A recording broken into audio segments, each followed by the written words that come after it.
Hello guys, অনেক দিন ধরে ভাবছিলাম আমি নেল আর্ট করাবো, তো কখনোই সেটা হয়ে ওঠেনি। তো আজকে ঘুম থেকে উঠে হঠাৎ করে চলে গেলাম প্রিয়াদির কাছে। হ্যাঁ, প্রিয়াদির কাছে নেল আর্ট করতে গেছি আমি। গাইস দেখতেই পাচ্ছ, প্রিয়াদির বাড়িতে আমি এটা করেছি। তো আমার একটু চৌকো শেপ ভালো লাগে নেল, তো ওই জন্য আমি প্রিয়াদিকে সেইভাবেই বললাম যে এই টাইপের রাখো আর মিডিয়াম লেন্থ রাখো, যেটা আমার হাতে ভালো লাগবে আর কি। আর গাইস দেখো, তো এটা আমি ফার্স্ট টাইম করলাম, জানি না কেমন হচ্ছে, অবশ্যই তোমরা কমেন্টে জানাবে কেমন লাগছে।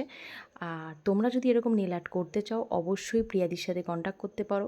তো দেখো গাইস, প্রিয়াদি এটাকে পুরোটা বেশ কালার ফালার লাগিয়ে দিল। আমার এইসব ছাতার মাথা কিছুই বুঝি না, যাই হোক বেশ আমার ভালো লেগেছে, সিরিয়াসলি বলছি। আর কালারটা আমি একটু লাইটের উপরে রেখেছি, আমি খুব বেশি ডিপ কালার আমার ভালো লাগে না, তাই একটু লাইটের উপরে রেখেছি। দেখো গাইস, নেলটা কতটা ভালো লাগছে, সিরিয়াস বলছি, দারুণ লাগছে, দারুণ। Thank you Priyadi, thank you. আর তোমাদের ভিডিওটা কেমন লাগলো অবশ্যই কমেন্ট করে জানিও। টাটা।